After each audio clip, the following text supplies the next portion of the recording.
અમદાવાદમાં ટ્રાફિક પોલીસને દિવાળી સુધારવી ભારે પડી। ટ્રાફિક પોલીસ સ્ટેશનનો કોન્સ્ટેબલ લાંચ લેતા ઝડપાયો છે। લાંચ ઉપરાંત ફરિયાદી પાસે દિવાળી બોનસ પેટે પૈસાની ઉઘરાણી કરી હતી। કોન્સ્ટેબલ કિશોર મકવાણા 1000 રૂપિયાની લાંચ લેતા ઝડપાયો। એસીબીએ કિશોર મકવાણાને રંગે હાથ લાંચ લેતા ઝડપી લીધો। ટ્રાન્સપોર્ટ વેપાર સાથે સંકળાયેલા વેપારી પાસે લાંચ માંગી હતી। અસલાલી સર્કલ નજીક કમોડ તરફ આવવાના રોડ પર લાંચ લીધી હતી। સંવાદદાતા મિહિર ફોનલાઈન પર જોડાઈ ગયા છે। મિહિર, દિવાળી સુધારવી ક્યાંક ટ્રાફિક કોન્સ્ટેબલને ભારે પડી છે। ટ્રાફિક પોલીસ સ્ટેશનનો કર્મી લાંચ લેતા ઝડપાયો, ત્યારે શું વિગતો અને શું કાર્યવાહી?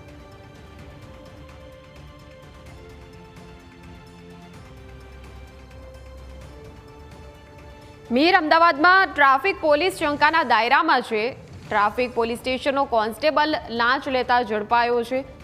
1000 રૂપિયાની લાંચ લેતા ઝડપાયો। લાંચ ઉપરાંત ફરિયાદી પાસે દિવાળી બોનસ પેટે પૈસાની ઉઘરાણી કરતા હતા। કોન્સ્ટેબલ કિશોર મકવાણા 1000 રૂપિયાની લાંચ લેતા ઝડપાયા છે। સંવાદદાતા મિહિર જોડાઈ ગયા છે। મિહિર, ક્યાંક દિવાળીના માહોલમાં હવે લાંચિયા કર્મચારીઓ પણ સક્રિય થઈ ગયા છે। આ એક કર્મચારી કે જે 1000 રૂપિયાની લાંચ લેતા ઝડપાયા, શું વિગતો અને શું કાર્યવાહી?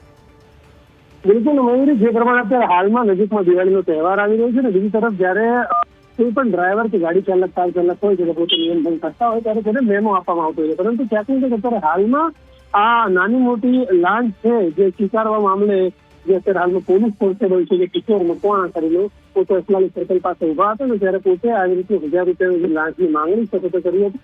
ચોક્કસથી દિવાળી બોનસ પેટે તેમણે પોતે આ લાંચ માંગી હતી, પરંતુ ક્યાંક ને ક્યાંક 1-2 દિવસમાં જે આપી દેવાનો વાયદો કરવામાં આવ્યો ત્યારબાદ આવી રીતે તેમણે અલગથી તેમને બોલાવીને ત્યારે દિવાળી બોનસ પેટે જે લાંચ માંગી અને ક્યાંક ને ક્યાંક જેને લાંચ આપી તેના દ્વારા એસીબીનો સંપર્ક કરવામાં આવ્યો છે। ચોક્કસથી ત્યારે હાલમાં જે આ કોન્સ્ટેબલ છે તેને પકડી પાડવામાં આવે છે, સાથે જ છે આગળની જે તપાસ કાર્યવાહી છે તે એસીબી દ્વારા કરવામાં આવી છે। આભાર મિહિર સમગ્ર માહિતી આપવા બદલ।